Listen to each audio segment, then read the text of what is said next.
tirar dúvidas na aula, porque vocês enchem a paciência da Marina, né? Tem a Marina aí na sala, então eles alugam a Marina em vez de alugar a professora para tirar dúvidas. Mas tudo bem, tranquilo. Marina, você bem paga para isso, né, Marina? Tem um salário grandão aí para tu mexer a sua paciência, né? Vamos lutar por reajuste de bolsas, né, Marina? Vamos lá. Pessoal, então na aula de hoje eu vou falar de formas de propagação de calor, tá bom? Então coloquem aí no caderno de física, dia 30 de agosto, tá? A aula de hoje ela é uma aula só, mas ela é bem rapidinha, o assunto que eu vou falar também é bem rapidinho, ele não exige aí muito de nós, tá? Nós já falamos em aulas anteriores que calor era uma forma de energia em trânsito e que temperatura estava relacionado com movimentação das partículas. Isso é, eu medi a temperatura através de alguns instrumentos, observando principalmente uma das características que era dilatação, tá? Então, já falamos de termômetros, já falamos de dilatação, e estamos começando a partir de agora a falar um pouquinho desse calor. Se calor é energia em trânsito, existem algumas maneiras dessa energia ir de um corpo para o outro. Ou existem algumas maneiras dessa energia estar indo ou se movimentando ou interagindo dentro de um mesmo corpo, ok? Então, como é que o calor ele se propaga? Como é que essa energia consegue fluir de um ponto para o outro? Nós vamos falar de 3 formas de propagação de calor, tá? Condução, convecção e irradiação. Isso é, eu posso transmitir calor de um corpo para o outro de 3 maneiras diferentes. A condução, que é a primeira que nós vamos falar aqui, e é a que eu vou falar mais para vocês, ela é um processo característico dos sólidos. Tá? Não acontece condução em fluidos, não acontece condução nos gases, até acontece, mas é muito menor a propagação de calor por condução nesses outros estados físicos da matéria que não sejam os sólidos. Tá? A convecção é um processo de propagação de calor que não acontece nos sólidos de maneira alguma. Tá? Esse processo de propagação de calor, ele é característico dos fluidos. O que nós entendemos por fluidos? Líquidos e gases. Nos sólidos não acontece convecção. E a irradiação? O que vem a ser a irradiação? A irradiação é um meio de transmissão de energia no qual eu não preciso de um meio material para que esse calor vá de um lado para o outro. Eu não preciso nem de um sólido, eu não preciso nem de um fluido para o calor ir de uma extremidade para outra. E por que eu não preciso disso? Esse modo de propagação de calor, inclusive, ele me diz que eu consigo transmitir energia térmica de um lado para o outro, inclusive na ausência de matéria, que seria no vácuo. Tá? Pode ter matéria? Pode. Pode ter ausência de matéria? Também pode. E nessas situações onde eu não preciso de um meio de propagação de calor, como é que o calor é transmitido, então? Ele é transmitido através do que nós chamamos de ondas. Ondas do tipo eletromagnéticas. Uma prova de que o calor se propaga aí por meio de ondas eletromagnéticas é exatamente aí o calor proveniente de fogueiras, calor proveniente do sol e assim por diante. Tá? Aqui eu tenho figuras aqui embaixo que falam dessa propagação de calor. Isso é, a propagação por condução está acontecendo aqui nessa barra, que o homenzinho aqui está segurando com uma luva. Isso é, eu não preciso colocar a barra inteira na fogueira para esquentar a minha mão, por exemplo. Tá? Basta eu colocar uma das extremidades da barra próximo à fogueira, que o calor ele vai sendo transmitido molécula a molécula, partícula a partícula, até chegar na outra extremidade ou até chegar num outro corpo.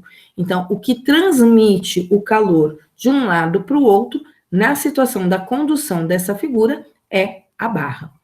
A convecção ela está representada aqui da seguinte maneira. Tem a fogueira, as mãos da pessoa estão aqui em cima, né? Ela está esquentando as mãos. De que maneira?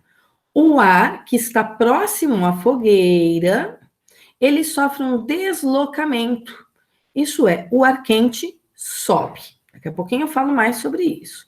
E esse ar quente, ao subir, ao se deslocar, ele carrega consigo uma grande quantidade de energia cinética.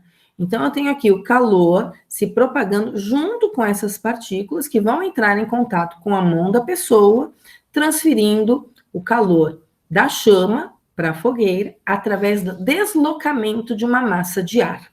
Tá? Então, quem é que propagou o calor aqui? Foi o ar. Quem propagou o calor antes? Foi a barra. A mesma fogueira, ela está irradiando, ela está emitindo ondas eletromagnéticas, também capazes de aquecer a mão. Aqui nas laterais, olha, eu não estou vendo o calor, a massa de ar quente, ela sobe, ela não foi se deslocando para os lados. O que se deslocou para os lados foram ondas eletromagnéticas transmitindo calor, tá? E aí esse calor modifica a oscilação dessas partículas aqui da mão e vão fazer aí com que o calor chegue até a pessoa através de ondas. Então, a intenção é o calor chegar na mão nessa figura. E aí ele chegou de 3 maneiras diferentes. Por uma barra, que é por condução, ele chegou por deslocamento de ar, que é convecção, e ele chegou por meio de ondas eletromagnéticas, que seria a tal da irradiação. Tá? Calor por condução. O que acontece na forma de propagação de calor por condução? O calor vai da extremidade mais quente para a extremidade mais fria. Esse é o sentido da minha energia térmica, sempre do que tem maior temperatura para o que tem menor temperatura.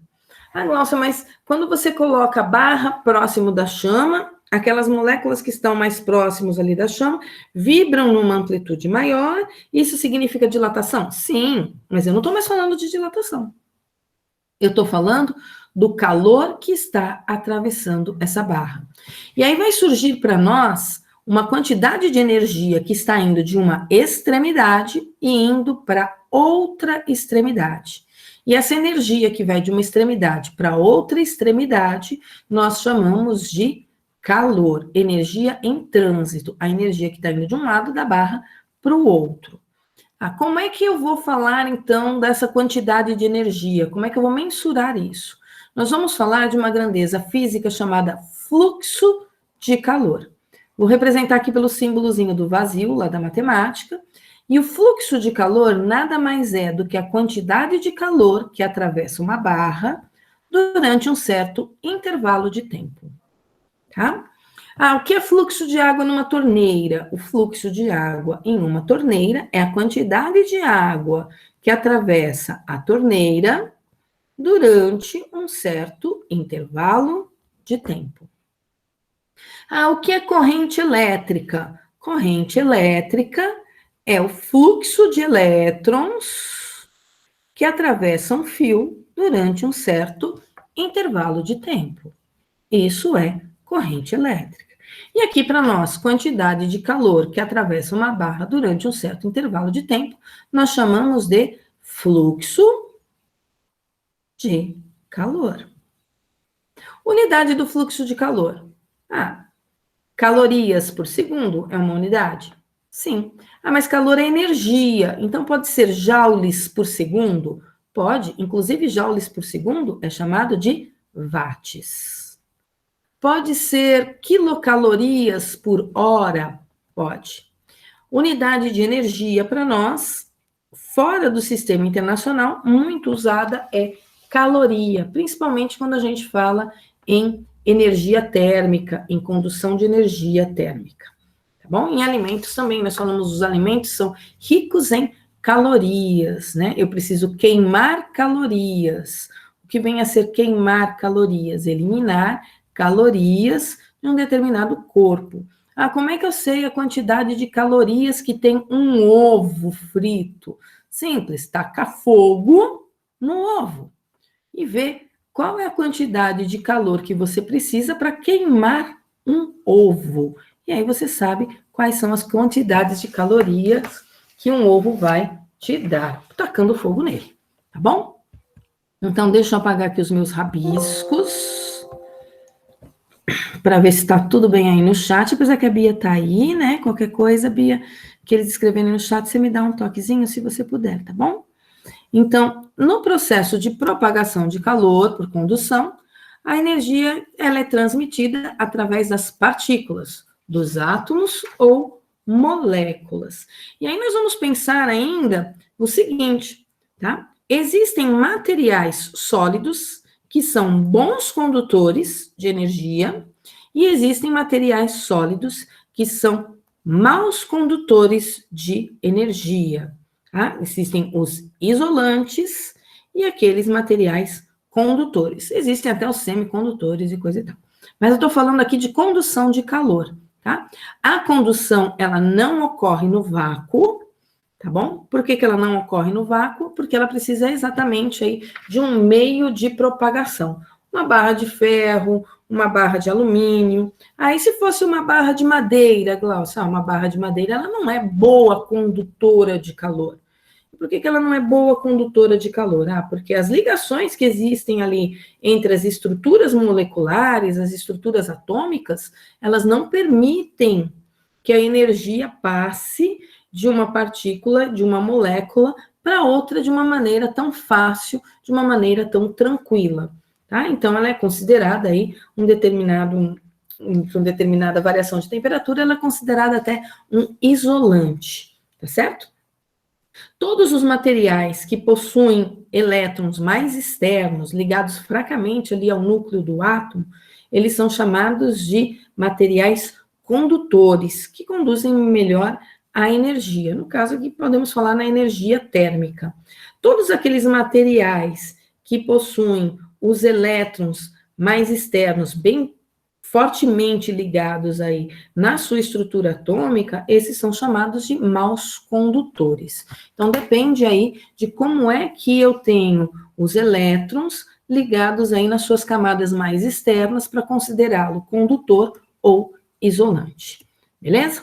Então, quem são materiais que são bons condutores de calor? São os metais. Tá? E aí, dentro deles, a gente vai encontrar o ouro, o latão, o alumínio, o ferro, a prata, o cobre, o chumbo, o aço, o bronze e assim por diante.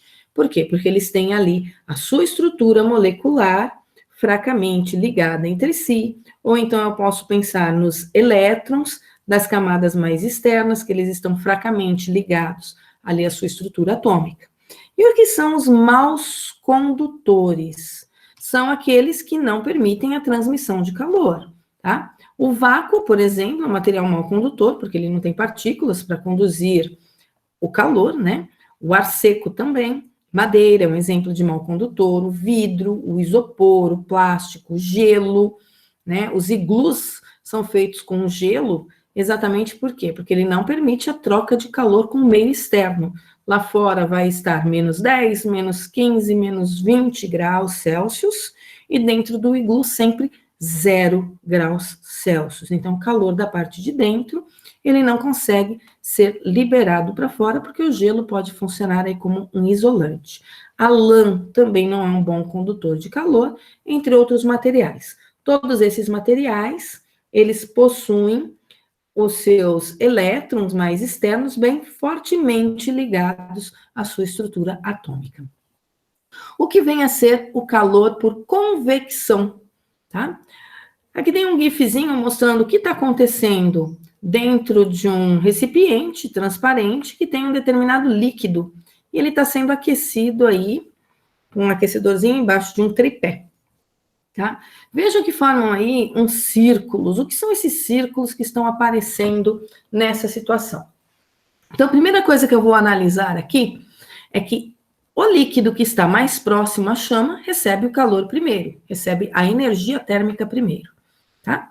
Quando ele recebe a energia térmica aqui embaixo, vamos dividir aqui em uma parte aqui embaixo, a parte aqui de baixo, ela sofre uma elevação de temperatura, mais rápido do que a parte superior. Ao receber uma variação de temperatura, porque ela recebeu calor, o que a gente sabe que acontece? Ela vai variar o volume, ela sofre uma dilatação, ok? Variação de volume. Ao sofrer uma variação de volume, muda a densidade. O que é densidade? Densidade é a relação entre massa e volume. Se eu variar o volume, eu estou variando a densidade. Tá? O volume aumentou. Se o volume aumentou, consequência, a densidade diminuiu, porque volume e densidade são grandezas inversamente proporcionais. Quando aumenta o denominador, o resultado aqui da minha fração, ele diminui. Então, aumentando o volume, diminui a densidade. Diminuindo a densidade, o líquido que está aqui embaixo, ele sobe.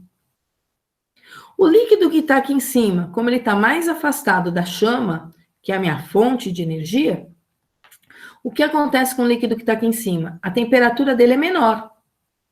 Se a temperatura dele é menor, isso significa que ele ainda não variou o volume dele, ok? Se ele ainda não variou o volume dele, isso significa que ele continua com a mesma densidade. E essa densidade que está lá em cima é maior do que a densidade que está lá embaixo, porque lá embaixo expandiu. Então, se a densidade que está aqui em cima é maior, o que acontece com o líquido que está aqui em cima? Ele vai descer. E formam o que nós chamamos de correntes de convecção. Isso é, o que está mais próximo à chama, por receber energia térmica primeiro, sofre primeiro a variação de temperatura, expandindo, dilatando. Ao dilatar, diminui a densidade, ao ficar menos denso, ele sobe. O líquido que está aqui em cima, como ele está mais denso, ele desce. E aí o líquido que está aqui em cima também está trocando energia com o ambiente, então ele começa a esfriar por estar na parte de cima, tá? Porque ele começa a aquecer o ar que está aqui em volta também. E aí ele sempre desce, aquece, quando ele está aquecido aqui embaixo, ele sobe novamente. Aí aqui em cima ele fica mais frio, ele desce, e aí eu tenho ciclos, as tais das correntes de convecção. Isso explica muita coisa, como, por exemplo, por que um ar-condicionado deve ser colocado na parte superior de uma sala, né? Exatamente porque as pessoas estão na parte inferior. E aí, onde estão as pessoas? A temperatura média do corpo das pessoas, 37 graus Celsius. O ar próximo das pessoas está mais aquecido. O ar mais aquecido sobe. O que o aparelho de ar-condicionado faz? Retira esse ar quente, baixa a temperatura dele e devolve ele para o ambiente. Quando devolve para o ambiente, devolve esse ar mais frio. O ar mais frio desce. E quando o ar mais frio desce, o ar mais quente sobe. Isso também explica por que aqueles freezers horizontais lá do supermercado, onde você encontra as lasanhas, os congelados, normalmente eles não ficam. Atualmente está ficando fechado ali no mercado, né? Mas antigamente eles nem ficavam fechados, eles ficavam abertos. E por qual motivo eles ficavam abertos? Exatamente porque o ar frio já estava na parte de baixo. Se o ar frio já está na parte de baixo, ele não vai descer mais. Tá? O que sobe é o ar quente.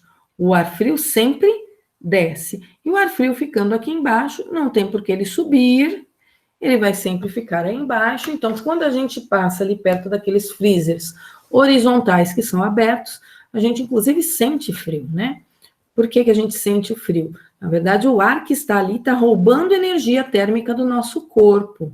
E ao roubar a energia térmica do nosso corpo, nós temos a sensação de estar mais frio do que longe desses freezers horizontais, ok? Então, na corrente de convecção, por que ela não acontece nos sólidos? Porque nos sólidos a estrutura da matéria está ligada de uma maneira que eu não consigo ter essas correntes, eu não consigo ter mudança de matéria, né? O que eu consigo fazer nos fluidos, que são os líquidos e que são os gases. Então, a convecção, ela é característica de fluidos e gases. Ah, não vai ocorrer no sólido? Não, não vai ocorrer no sólido, ok? Ah, ela acontece porque um líquido ficou mais pesado do que o outro? Não, não tem a ver com peso, tem a ver com densidade. Então, não usem o termo, o líquido mais quente ou o ar mais quente sobe porque ficou mais leve. Nada ficou mais leve. O que aconteceu foi que mudou a densidade. E muda a densidade de um corpo sempre que ele sofre uma dilatação, uma expansão ou ainda uma contração. Belezura? Então, aqui alguns exemplos de convecção de calor, que eu tenho na água, que eu tenho ali na fogueira, que eu tenho dentro da minha geladeira. Então, o motor na geladeira, ele fica normalmente na parte de baixo, atrás da geladeira. O freezer fica na parte superior, né? Aí nós temos as prateleiras. Essa geladeira aqui é uma geladeira antiga, tá? As geladeiras modernas, se vocês olharem aqui no fundo, elas têm uns dispositivos que fazem a troca do ar, tá? Aqui dentro. As antigas não tinham isso, ok? Mas tinham prateleiras vazadas, o que significava que as prateleiras vazadas eram exatamente para proporcionar a movimentação do ar dentro da geladeira, ok? Então, aqui alguns exemplos de convecção de calor. E a irradiação, quando é que a irradiação acontece? Ela acontece independente dos meios materiais, então eu posso ter calor se propagando por irradiação, inclusive na ausência do ar, no caso do vácuo, tá? Ele é transmitido, o calor, através de ondas eletromagnéticas, então pode ser no sólido, pode ser no líquido, pode ser na ausência de matéria, o calor vai se propagar, porque as ondas eletromagnéticas não precisam de um meio de propagação, tá? E aí o calor, as ondas eletromagnéticas, nós temos várias frequências dela, né? No caso do calor, é principalmente através dos raios infravermelhos, ok? Que também é conhecido aí por ondas de calor, calor radiante e outras variações aí no nome. E eu tenho ondas eletromagnéticas de diferentes tipos. Tem aquelas que o meu corpo é capaz de captar através dos olhos, essas ondas eletromagnéticas, que seria a luz. E eu posso ter as ondas eletromagnéticas de calor, eu posso ter as ondas eletromagnéticas de raio-x, posso ter as ondas eletromagnéticas de ultravioleta, e assim por diante. Tá? Então, eu não preciso de um meio de propagação. Mas como é que um corpo aquece por ondas eletromagnéticas, professora? Um corpo, primeira coisa, o calor está vindo com essas ondas eletromagnéticas, é a energia que está vindo nas ondas. Aí ele encontra uma partícula. O que acontece com essa partícula quando uma onda eletromagnética passa por ela? Ela passa a vibrar numa amplitude maior. É como se você estivesse na praia esperando a onda vir.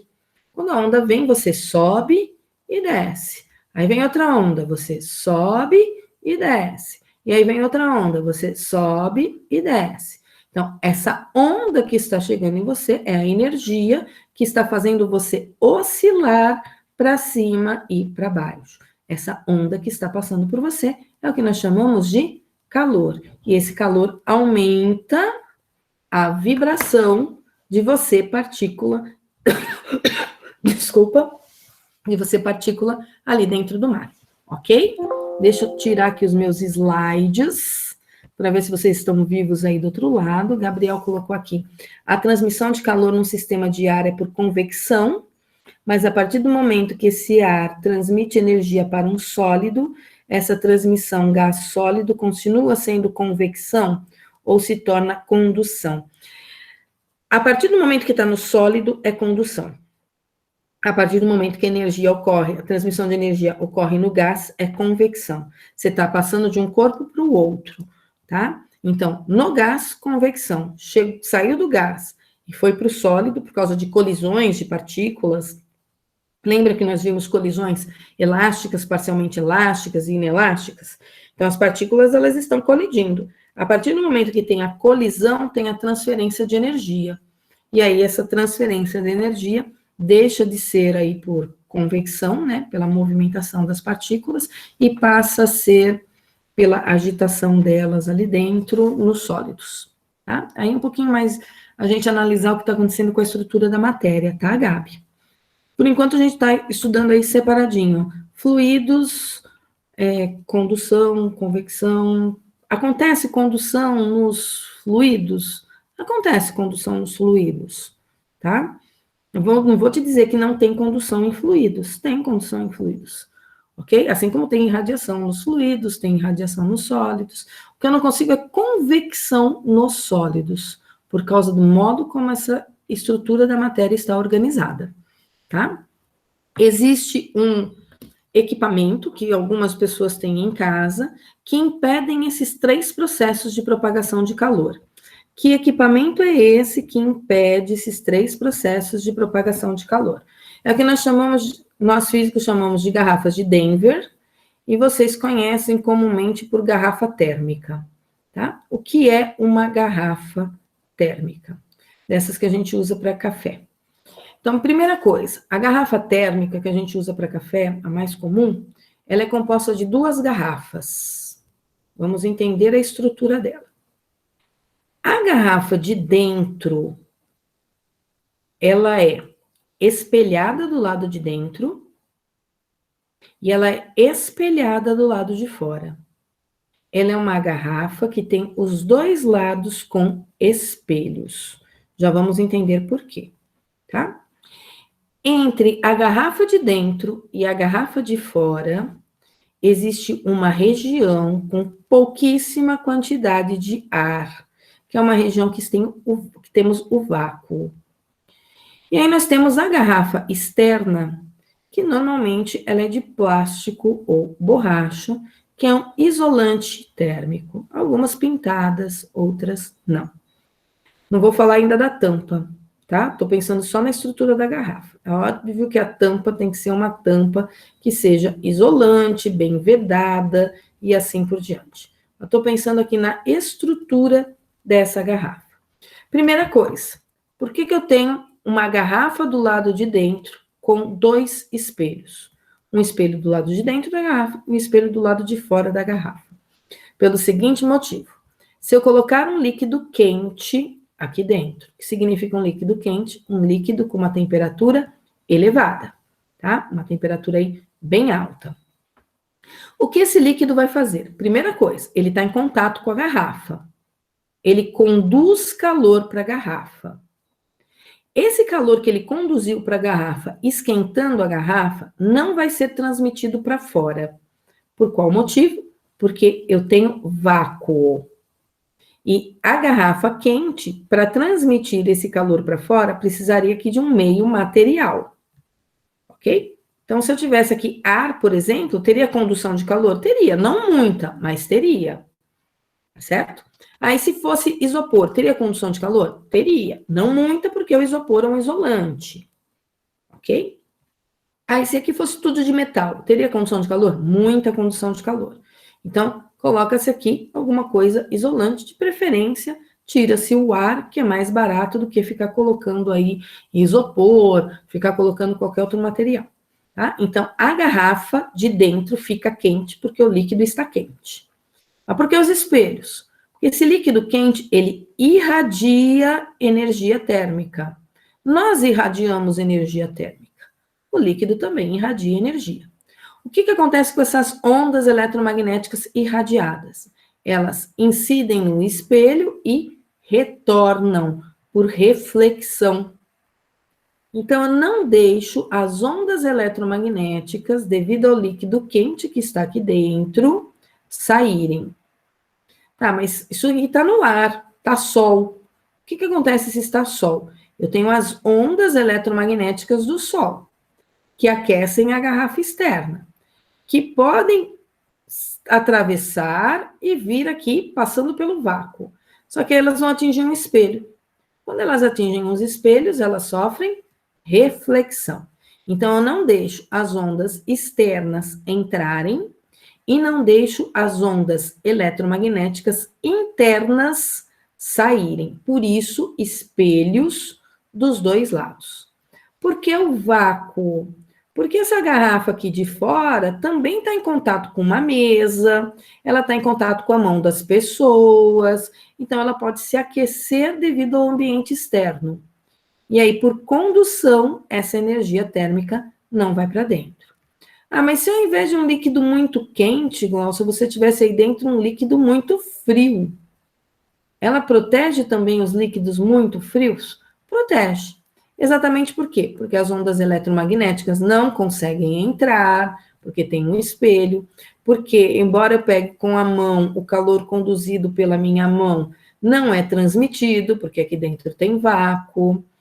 E mais, depois que eu coloquei tudo dentro da garrafa térmica, tudo que está aí dentro fica na mesma temperatura.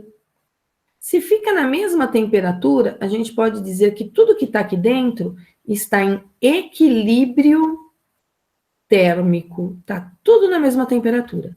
E se está tudo na mesma temperatura, não existe convecção. Porque para ter convecção, eu preciso ter uma parte mais quente, outra parte mais fria, para mudar a densidade e ter deslocamento da matéria. Então, uma garrafa térmica, ela é algo que vai preservar a quantidade de energia térmica dentro dela. Ah, ela é perfeita? Ela é 100% eficaz? Não, ela não é 100% eficaz. Mesmo porque essa garrafa que está aqui dentro, ela está presa em algum lugar, então ela vai conduzir calor pela parte que ela está presa. Normalmente ela é presa aqui em cima e ela é presa aqui embaixo também por um ponto, tá? Senão ela pode quebrar, né? Se eu coloco algo muito denso aqui dentro, ela pode quebrar, tá? Então, ela não é 100% isolante. Sem contar que a tampa dela foi feita para abrir e fechar, para você tirar o que está aqui dentro. Toda vez que você abre uma garrafa térmica, o ar quente sai, consequência, ar frio entra. Se o ar quente sai e o ar frio entra, o que acontece nessa situação? O ar frio começa a trocar energia com o líquido que está quente aqui dentro e vai abaixando cada vez mais a temperatura. Tudo bem até aqui, pessoal? Tudo tranquilo? Eu vou rapidamente fazer a chamada e aí daqui a pouquinho eu volto para falar como é que a gente calcula o fluxo de calor. Porque tem, além daquela equaçãozinha ΔQ sobre ΔT, eu tenho uma outra expressão para calcular o fluxo de calor.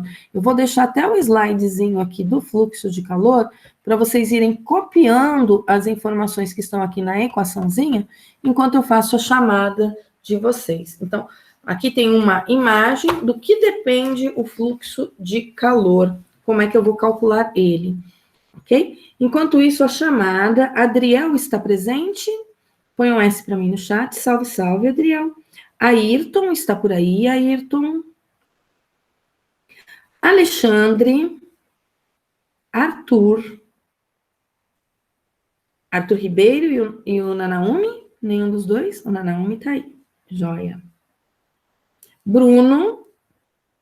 Cadê Bruno? Salve, Bruno. Cauã. Ah, eu pulei o Caio, desculpa. Caio? Cauã tá aí. Que o Caio nunca está presente nas aulas síncronas. Flávio. Flavinho tá aí. Gabriel Alves. Gabriel Mício.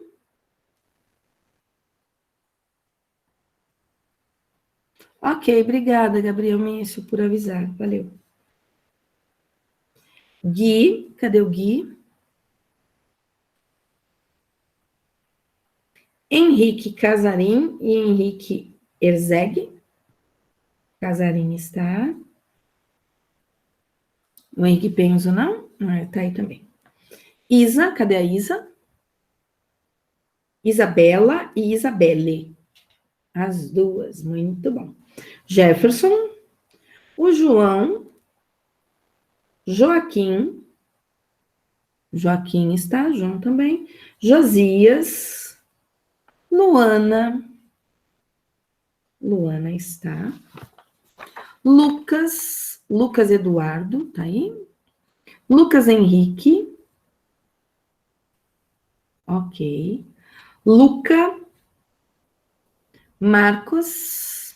Maria Briane. Salve, salve. Duda. Ok. Marina.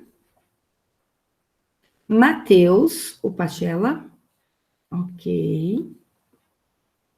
Matheus Pereira. Matheus Gonçalves. Matheus Quadros. Salve. Matheus Salles. Mi. Salve, salve. Milena, Matheus Salles está aí também. Nayara. Opa, não é Nayara, é Naira, desculpa. Naira. Nicolas. Naira não está, nem o Nicolas. Olivia. Salve, salve, Olivia. Rafaele. Cadê a Rafinha? Renan. Salve. Rodrigo. Rian. Salve, Rodrigo. Rian. Ok, Ian. Então, pessoal, prosseguindo aqui nesse meu penúltimo slide, na verdade, penúltimo. Do que depende o fluxo de calor? Então, eu mostrei agora há pouco para vocês que fluxo de calor estava relacionado com a quantidade de calor que atravessava uma barra durante um certo intervalo de tempo.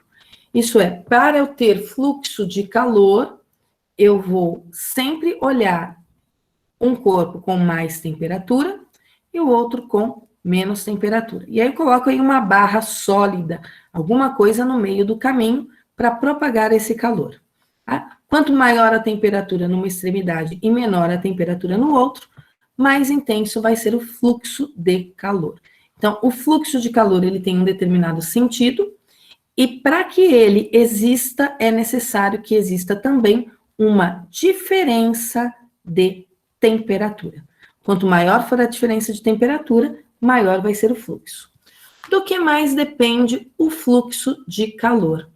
Se o fluxo de calor está relacionado com a quantidade de calor que atravessa a barra durante um certo intervalo de tempo, eu vou pensar no seguinte: quanto mais comprida for essa barra, mais tempo o calor demora para ir de uma extremidade para outra dentro dela. Se quanto maior o tempo, menor o fluxo, então o fluxo está relacionado de maneira inversa com o comprimento dessa barra. Quanto mais comprido, mais tempo o calor demora para ir de uma extremidade para outra. Se mais tempo, menor fluxo. Portanto, é inversamente proporcional ao comprimento. Do que mais depende o calor? Depende do que nós vamos chamar de área da seção transversal. Esse Azinho aqui, ó. No meu GIF, olhando aqui as bolinhas vermelhas, eu tenho 1, 2, 3, 4, 5 bolinhas em contato com a chama. Quanto mais bolinhas eu tiver em contato com a chama, mais rápido o calor vai de um lado para o outro, ok? Imaginem vocês no verão. No verão vocês andam com o corpo todo espalhado, no inverno vocês andam tudo encolhido. Por qual motivo? No inverno a gente se encolhe para diminuir a área de contato com o meio externo, porque diminuindo a área de contato, a gente diminui as trocas de calor. No verão, a gente anda mais largado, mais abertos, braços mais abertos e tudo mais. Para quê? Para aumentar a área de contato com o meio externo e facilmente trocar energia térmica. Então, o fluxo de calor está relacionado diretamente à área. Quanto maior a área de contato, mais rápido as trocas de calor acontecem. Depende do material. Para representar o material, a letrinha K, que significa para nós condutibilidade térmica. E aí, na próxima aula, eu vou falar um pouquinho mais dessa expressão, da unidade do K e alguns exemplos de aplicação.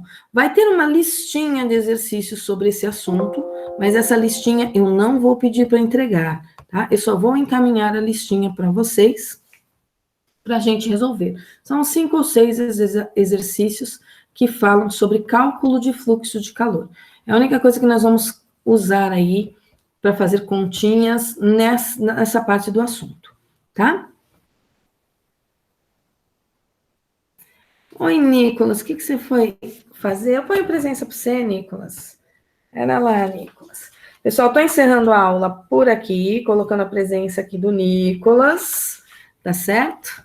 E, pessoal, a gente se vê de novo na sexta-feira, se eu não me engano, que agora nós temos aula dupla só na sexta. Aí eu retomo um pouquinho melhor essa expressão. Uma ótima semana para todos vocês e até sexta-feira. Estou encerrando aqui o meu compartilhamento e a gravação, tá bom? Obrigado pela aula, professora. Imagina, até mais, gente. Obrigada aí pela presença na aula. Até sexta. Obrigada, Bia, pela presença aí no estágio. Obrigada, Cláudia. Você vai estar à tarde, Bia, ou não? Vou estar à noite. Ah, então tá bom. As aulas das 9h10. Então tá ok, Bia. Então até de noite, Bia. Até. Tchau, tchau, gente. Tchau.